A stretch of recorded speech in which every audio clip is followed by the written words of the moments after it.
Hi everyone, we're going to try something a bit different today. We're going to have a bit of a chat, which hopefully gives you a better feel of who we are and how we got to live in this insane project. I bet you're glad that you came home from work early now.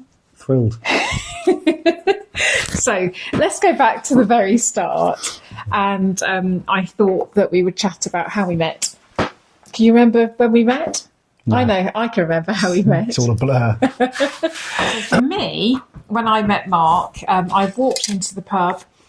He was in ripped jeans. He'd come straight from work, and he smelt. You were a picture framer, and I smelt. You smelt of wood. And for me, it was absolutely love at first sight. How did you feel about me? I thought she was a frosty old cow. It's true. That is the first impression. I thought that I'd got my flirt game bang on that night. No. I think so.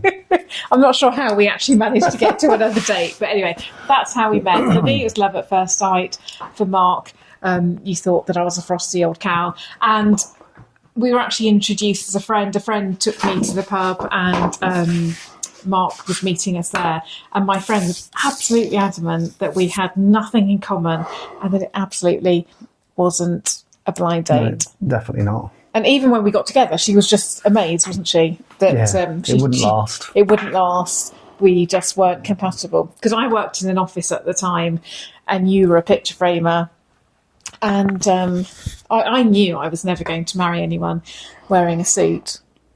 And you were never going to get married. But anyway, Here we are. When I first met Mark, I was living in a beautiful little cottage. I mean, it was the smallest cottage in the village, but it was absolutely lovely. Really low ceilings. And it had a log burner that I used to call Puff, because basically when the wind blew, the kitchen would just fill with smoke, but I loved it. And you were living in a house that resembled something like a horror movie, men behaving badly. It wasn't quite a horror movie. It was men behaving badly. You've got a lodger, and it was men behaving badly. Yeah.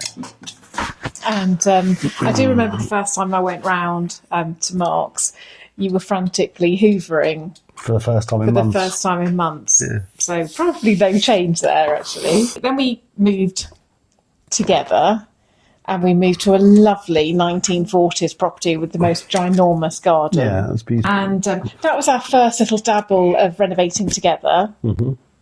Because we'd both done work on our previous houses as well, hadn't we? Yeah. But we did, for that one, although we did lots of it ourselves, we did get someone to do the plastering and the electrics. There was lots more. We did all the decorating. We did the decorating and a bit of the woodwork and stuff, didn't we?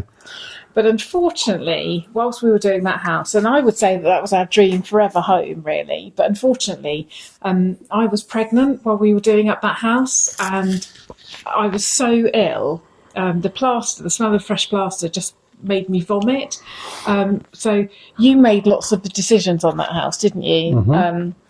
And so by the time I'd had Imi and wasn't pregnant anymore, I just didn't have a love for the house. There was lots of things that I probably wouldn't have done, and I just didn't feel invested in it. So we moved. We did. And then we made a major mistake. Well, it wasn't a mistake. It was just supposed to be a stopgap, and then everything imploded, didn't it, in 2008? We decided that because we'd got a young child and we wanted another one, that we'd move to a brand new property, thinking, well, that would be nice. That would be no effort there, just move in, not do anything. But that's probably the most problematic house that we've ever had. And I think really that's where we've got this dislike of anything new and cheap. Everything broke. You name it, everything broke, didn't it? Yeah. So in the years that we were there, we just hated it. We had flooding, didn't we? Because the dormer windows hadn't been put in properly.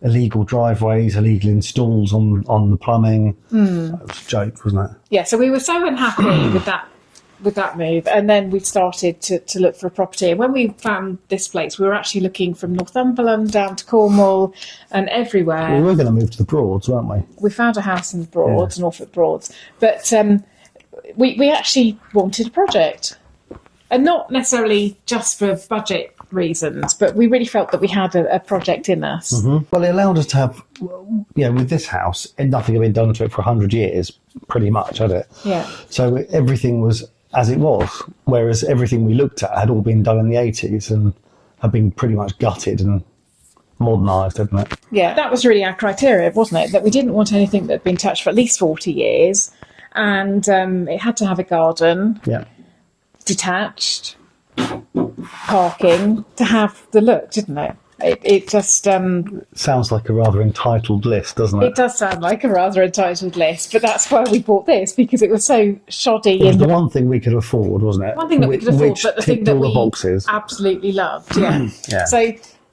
Mark's not hugely opinionated. Well, I say that. There's only really several occasions where I've said that Mark has been majorly opinionated. One was our wedding.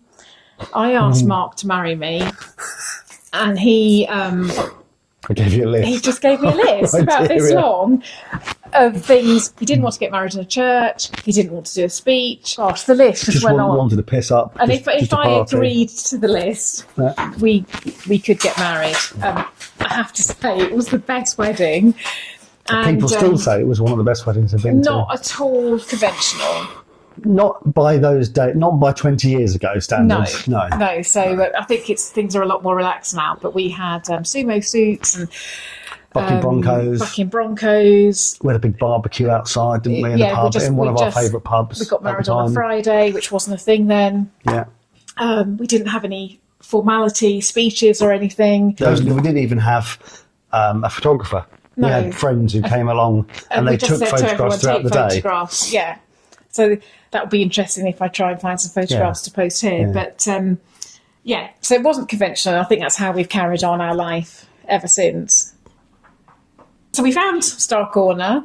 You were quite opinionated about the houses. So what would happen is we'd go and look at a house, and I might love it, and we'd come outside, and Mark would just say no, and that was it. That was the end of that discussion. And I wasn't used to this because, like I said, Mark's quite easygoing, really, I think. And so when we came to see this place, we'd actually, it was a couple of hours away from where we were living at the time.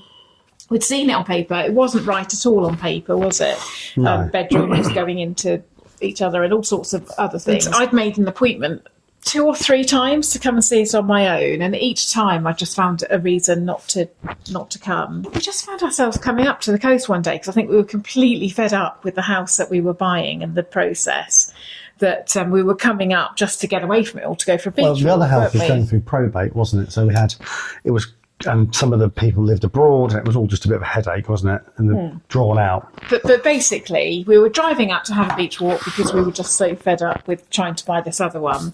And I said, I think this one, Starre Corner, is quite near to the coast, so should we just see if we can make an appointment? And we happened to get one on the day, didn't we? We got one. So anyway, we got back in the car. As soon as I got to the back door, and as soon as I stepped inside, I just knew. It was a bit like when I met you, really. I just knew that it was destiny. But anyway, we got in the car, and I just refused to talk about it because I just thought I can't bear Mark to say no on this one.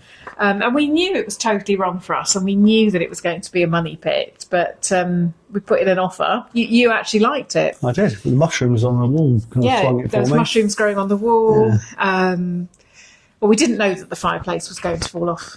No, and it was sopping wet, wasn't it? It was the floors. Yeah, it was really dark, dark day. But anyway, it was love at first sight for the second time in my life. And we put in an offer and we got it. Somebody the other day on YouTube, when we were talking about making tiles, somebody said, could you not just go to a local tile place and buy some cheap tiles? And that really threw me because I was just thinking, what?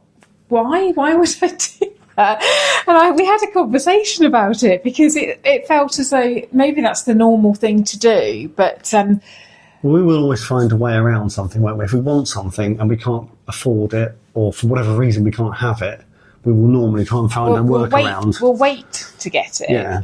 And really, I think we got an understanding of the style that we wanted for this place when we hadn't even got the keys for Starre Corner, and we went to a home renovation show in Birmingham. And I was so excited, and you were as well, and it was the shiniest place you've ever been to, wasn't it? Hated it, didn't we? Yeah. And we came back. I was thinking we were going to come back with a list of showers. And to be fair, there were some bits there, but as a general rule, it was all just looked so new, didn't it? Brand new. Yeah, we came home, and even I remember looking at some wood windows and saying to you, "Are these plastic or are they wood?" They were so shiny because they'd been sprayed and so smooth.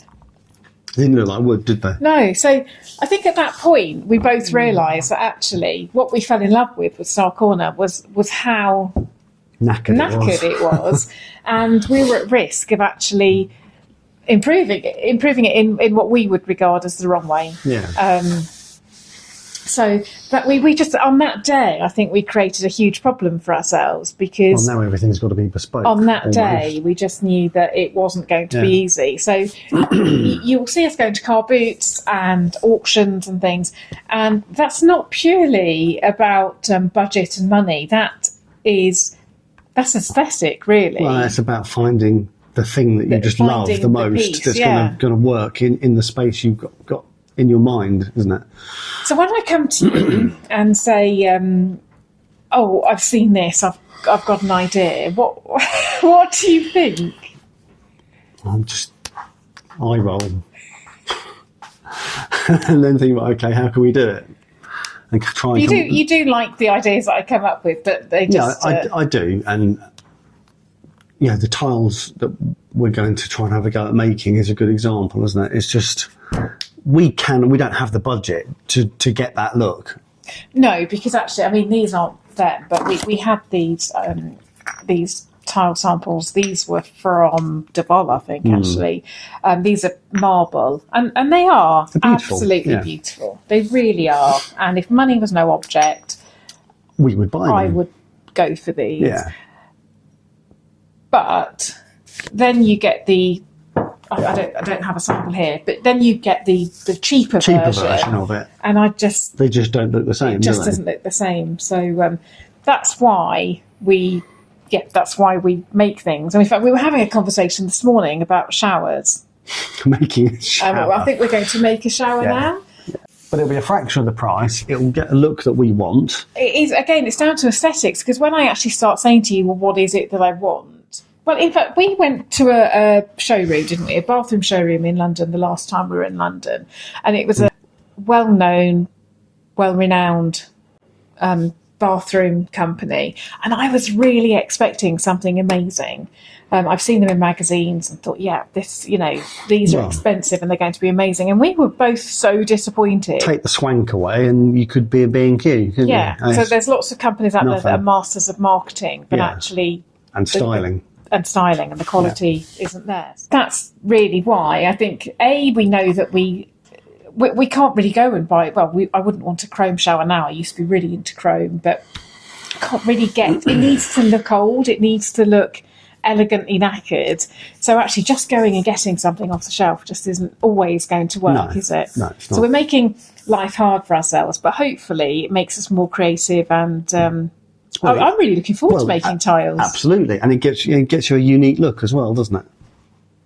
Our unique look. Our unique look. We've been living here now for just over 7 years.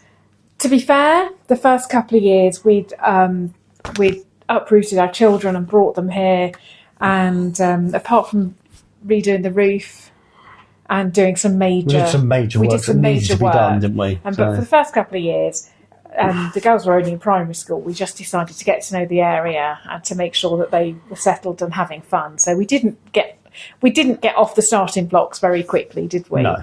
And I have to say, I loved that time. It was fun. I just loved living in the house as it is. But you soon get to a point where, although it's lovely and it's romantic and it's all shabby and everything, the drafts get too much and the mushrooms on the wall get bigger. Falling through the floorboards isn't much fun. You fell through the floorboards, and so we had to then get going. But we haven't been working on it solidly for 7 years, have we? No. It has been a slow renovation.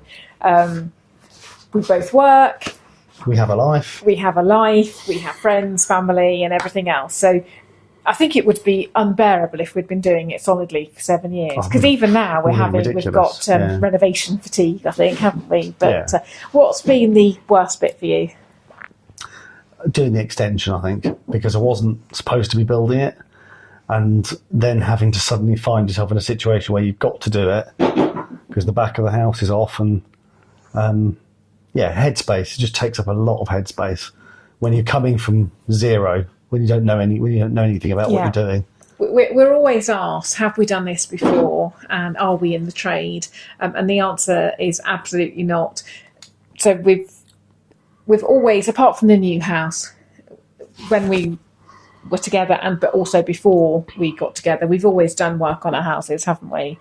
Yes. But nothing on this scale. No. So we had no knowledge. YouTube and Google are just our best friends now. And it's just been a massive learning curve. And I don't think we appreciated how much of a learning curve it would be, because everything, absolutely everything, needs thinking about. So I do lots of thought on the detail, how things are going to look, and all that sort of, the finishing touches and the aesthetics, everything else. And you're the practical, how are we going to actually achieve this? Yeah, how are we going to get there? Yeah. And so when Mark said he wasn't expecting to do the extension, we had a friend who was going to help. So Mark was going to do it, but alongside somebody that was in the building trade. But unfortunately, he fell ill very quickly. We'd knocked down the back of the house, started, and we got the footings in, and we'd broken ground, haven't we? Yeah. And that was it. And then he fell ill, and he just wasn't. There was no sign of him coming back ever. So that was it. We had to actually get on with it, which was a bit scary, actually. Well, it was, yeah. Because at that point, up until that point, everything was like, well, we can do it in our own time. Our external door opened into a mud pit. Into a mud pit. Yeah. So we had to do that. So all last year, I pretty much went to work, came home from work, building, and eat, sleep, repeat, wasn't it? Yeah. And that's what I did. So I'm always asked, does Mark do all the work? Yes, Mark does do the majority of the building work. I do get involved. I do things. Make good tea. I make good tea. Also, I was asked the other day, does Mark do all the cooking? No, Mark doesn't do all the cooking. You do it now but basically, when Mark's busy on the build, I pick up everything else. Children, mum taxi, cooking, cleaning, absolutely everything. All the housewifery jobs that you can imagine, I pick up. You don't have to think about a thing other than doing that, do you? Quite right too. But there are times that I get involved. But to be fair, you're not very good to work with, are you? Because you're not very good at giving instructions. You're the only person who's ever told me that, so I couldn't. Because I'm the only person. I've got no benchmark. I'm the only person that's ever worked with you. Let me tell you, you're a shocker.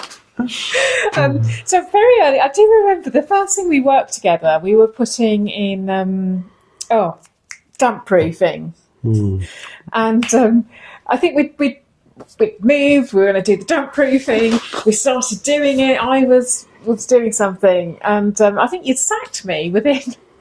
Or I'd either walked off the job, or you'd sacked me within 3 minutes or something. Yeah. So I get involved where I can, I suppose. For the record, before I met Mark, when I had 2 houses, I did everything on my houses without a man around or anyone to help me. And in fact, when I sold my first house, I was asked if I was an interior designer. So I must have done something well. So as I said the other day, I'm more than capable. It's just that we split our. It's how we split our energies, isn't it? Yeah. Are we now getting on to the fun part? What, all the interior stuff? Making tiles, making shower cubicles. To be fair, I Making could showers. do without that as well. But yeah, it'll be nice, won't it? The finishing touches are coming up, aren't they? I also think, you know, we've both got an individual style, and I just think we're creating. It's the nearest thing to a forever home that I think we'll ever have. So we're not doing this to sell on, are we? We're not doing this as our home. It hasn't been done as a development, has it? And so I think that's the fun bit. When are we putting the house on the market? As soon as it's finished. Anyway, I hope that was interesting in some way. If you do have any other questions, please do ask. We'll happily do a question and answer session. But that's just a little bit of an insight into who we are, why we're here, how we're doing it, and why we're doing it. So I hope you enjoyed that. Thanks for watching. Bye for now.